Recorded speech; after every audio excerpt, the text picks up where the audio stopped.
Why does it feel like we're constantly doing all the things, but never getting caught up? Enter the divided attention tax. Today, I'm going to be unpacking the toll of being pulled in too many directions at once, both physically and mentally, and how it's quietly draining both your time and energy.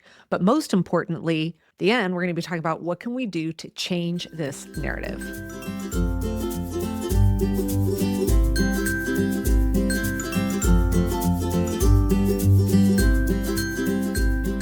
All right, friends, welcome back to Work Life Harmony. Now, given that the tax season is upon us here in the States, I thought this would be a great time to talk about the divided attention tax. Now, I want to kick things off with a little backstory on kind of why I decided to talk about this divided attention tax. I was recently contacted by a student here in the top program. I've known her for many years. And she reached out and she's like, I'm kind of confused. I can't figure out what's going on. She said, I'm doing my weekly planning. It's going great. Everything's getting done, but I'm still feeling a little overwhelmed and exhausted. And the minute she shared that, I instantly was like, pretty sure I know what's going on, but I want to double check. So we connected real quick on the phone. I said, talk me through what your weekly plan looks like.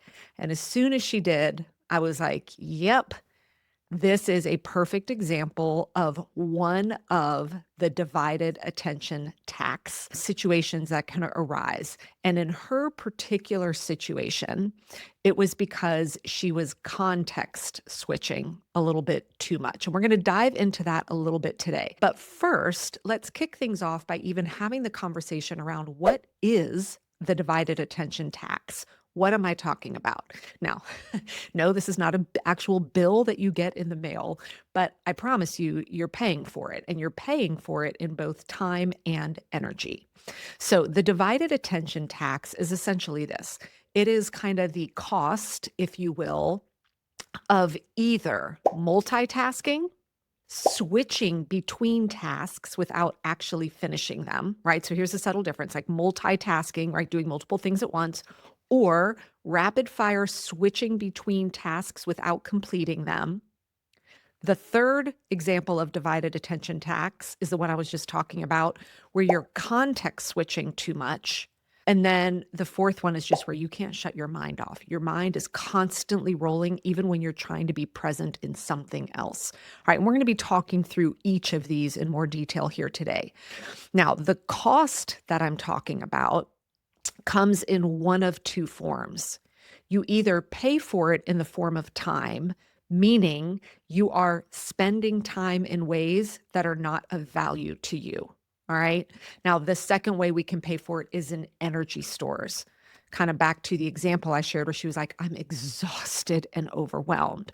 She wasn't paying for it in the form of time. Everything was getting done, but energy wise, mentally wise, she was paying for it there. Now, here's the good thing to understand. This isn't like there's nothing wrong with you. It's not that you're doing things incorrectly. What's happening is we are just overwhelmed and overstimulated today, right? We have things coming at us all day long, and the vast majority of the people are paying this divided attention tax. All right. So you're not alone. I promise you, you're in good company. But the good news is it doesn't have to be that way. So let's kind of talk through those examples that I just gave, those four types of doing it, and talk through what does it look like? How does this actually show up for you in your life? So let's talk about multitasking first. I think we all know what multitasking is, right? It just simply means you're doing more than one task at the same time. That's in its essence, it's very easy. Now, there are times where multitasking isn't bad. A perfect example, and I use this one a lot. I am often listening to a book on tape or book on tape. That's how old I am. I'm often listening to an audiobook or a podcast when I'm like doing chores around the house or folding laundry or cleaning. My brain doesn't have to be focused on the cleaning task. My brain is focused on what I'm listening to. So if your brain is only having one real area of focus, that's actually not a bad use of multitasking. The type of multitasking I'm talking about, where you're actually going to pay that tax, is when your brain is trying to concentrate on two things at the same time, right? For example, you're typing an email, but then someone is asking you a question and you're trying to answer their question, but type the email at the same time. Have you ever found yourself typing out the words that you're speaking to someone? Right? That will happen to me if I try to multitask. All right. So that's what the multitasking looks like. Now, the switching between tasks. All right. What I mean by this is maybe back to that email example, you're in the middle of typing an email out, but then your phone rings. So you stop what you're doing with the email and then you answer the phone and you have that phone call.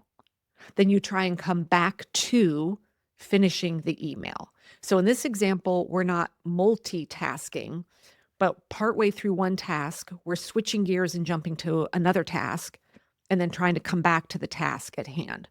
All right. Or, another example, kind of more on a personal level. Maybe you're in conversation with your significant other, trying to sort something out, and then your kid comes in and asks a question. And now that conversation's derailed. You answer that, and then you're looking at each other like, what were we just talking about? Right.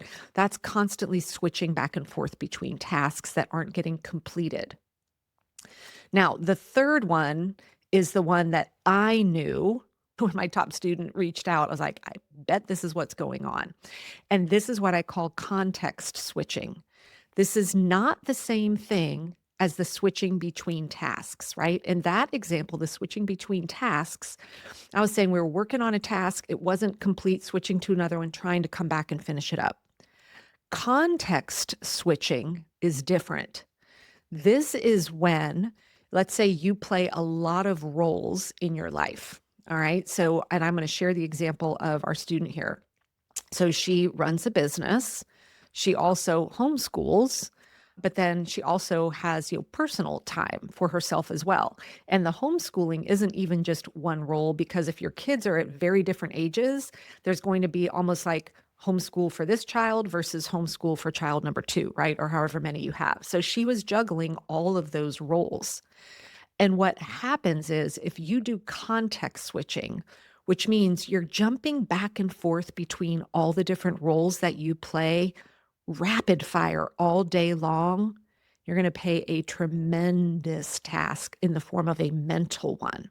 So when we were really digging into her schedule, it was like, okay, well, I'm working with, child one for 30 minutes and totally shifting gears for child two for 15 minutes, then jumping in and having a work block for an hour, then coming back and back to homeschool here, but then to work block here, then exercise time for myself.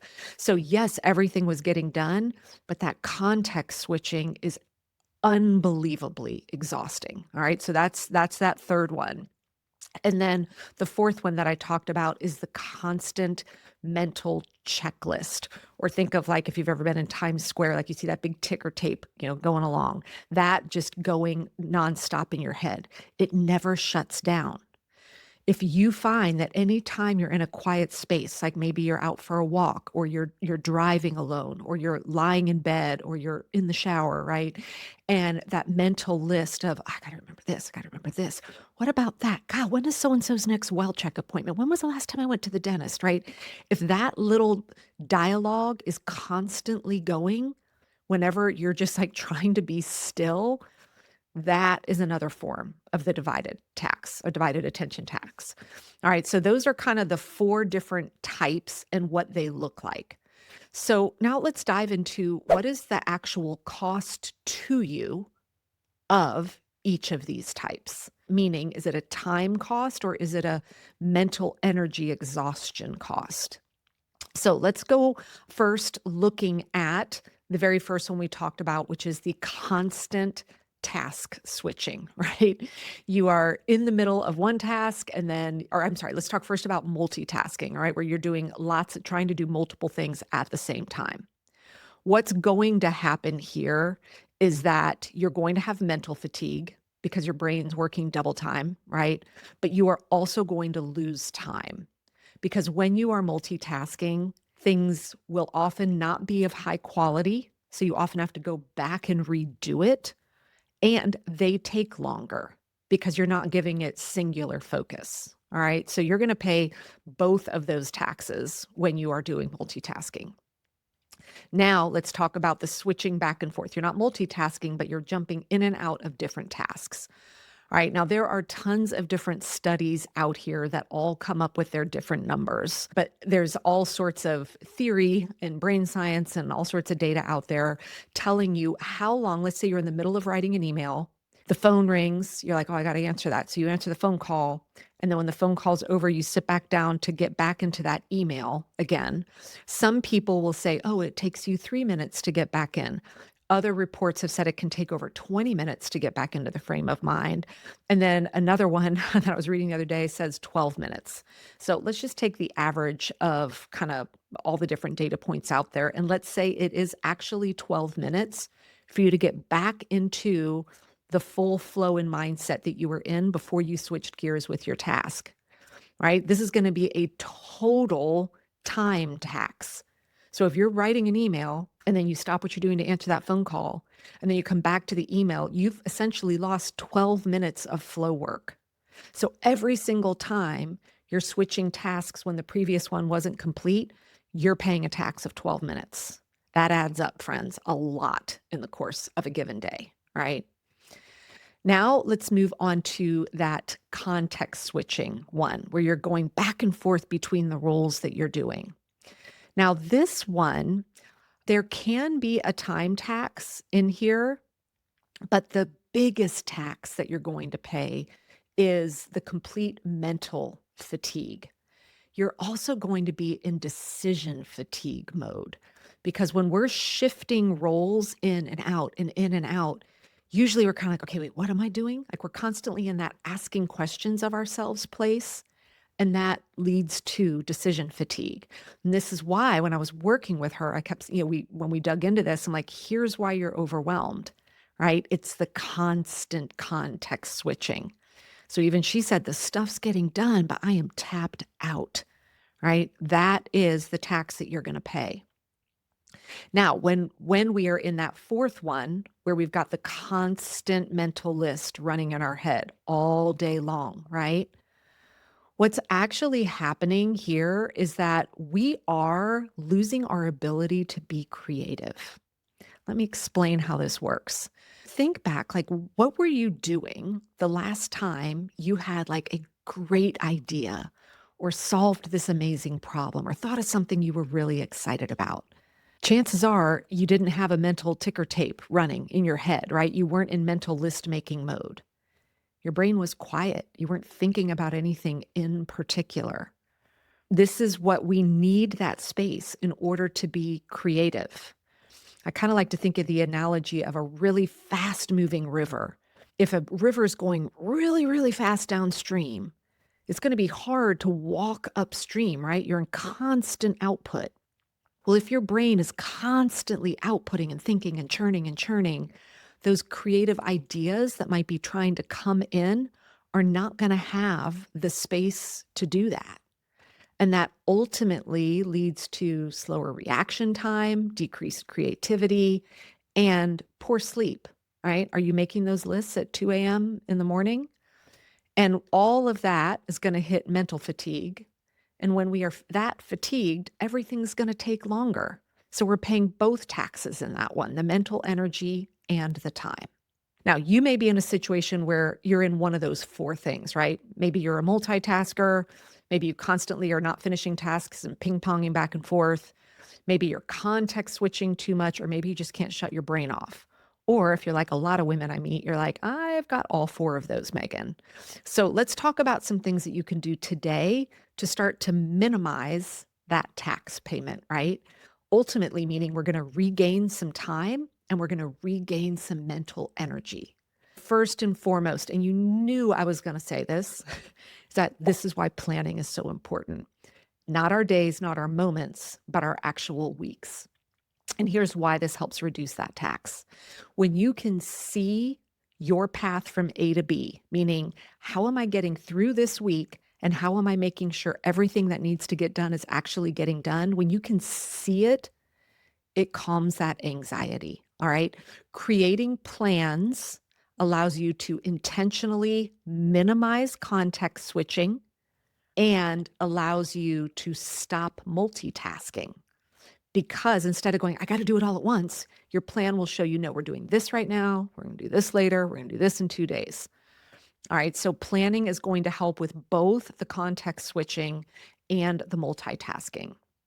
Another amazing thing you can do today to help minimize that task switching, remember the one where I said it can take up to 12 minutes to get back in flow, is put boundaries in place, especially with your technology, to minimize interruptions. This is why I always tell everyone turn off all notifications on your devices. They should not flash at you, they should not make noises at you, so that you can get into a flow state, into really good focused mode, being fully present without being interrupted every 2 minutes, right? If you have a little visual thing come up every time an email comes through, even if you don't answer it, just the fact of seeing it takes you out of the full present state that you were in. All right. Now you can minimize physical interruptions by putting boundaries in place for that as well, right? I know when I worked in an office setting, I told everyone I worked with, if my door is shut, that means I'm in like hyper focus mode. Ask yourself, is this worth interrupting? Whereas if my door is open, that means come on in. So I could schedule hyper focused work time throughout my day. Here in my house, my family knows same thing. If my office door is closed, don't interrupt. Before I had doors, I hung a little sign on the back of my chair. All right. So put boundaries in place to minimize interruptions that might cause you to bounce back and forth between your tasks. Now, another one here is this is something that has helped me when I am trying to minimize the noise in my head. And you can't do it with every type of task that you may be working on.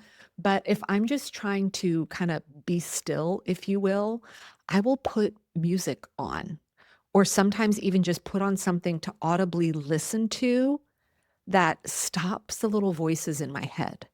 So I'll notice if I'm heading out on a walk and my mind is just in like list making mode and how am I going to do this and all of that, I'll either put music on or an entertaining podcast, because now I'm listening and just listening for enjoyment, and it quiets that mental list. And then oftentimes I'll come up with a great idea. Even though I was listening to something, it was quieting, it was allowing my brain to receive input instead of just constantly pumping out output. And then my final tip to you is this: learn how to say no to requests of your time without giving a reason why.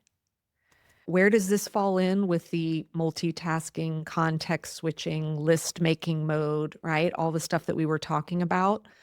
Well, a lot of us get in this state because we simply have too much on our plate. If you are trying to get 30 hours of work done in 10 available hours, right? There's a sign there that there are some things that you're going to need to take off your plate, meaning truly transfer ownership of it. And it means that you're going to need to learn what to start saying no to. And for women in particular, we often are uncomfortable saying no because we feel like we need to give a reason why. And if we don't think they're going to like or agree with our reason, like, well, then I'm just going to say yes. So remember, you don't owe anyone an explanation as to why you are saying no. This whole idea of the divided attention tax, this is ultimately what we are after completely eliminating in the entire time management framework that I teach in my signature program, the TOP program.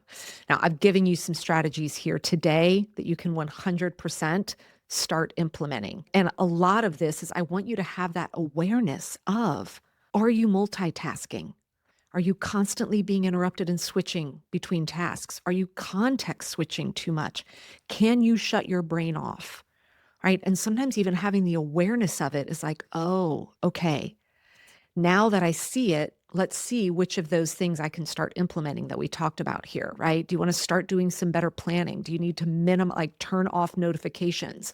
Do you need to put some good boundaries in place for yourself? Do you need to feel comfortable saying no more? And if you want to learn more about the entire time management framework, feel free to head over to thetopprogram.com and learn more about what the top program can do for you as well. And here in our tax season in the States at the time I'm recording this, let's all set a goal to minimize our divided attention tax bill this year.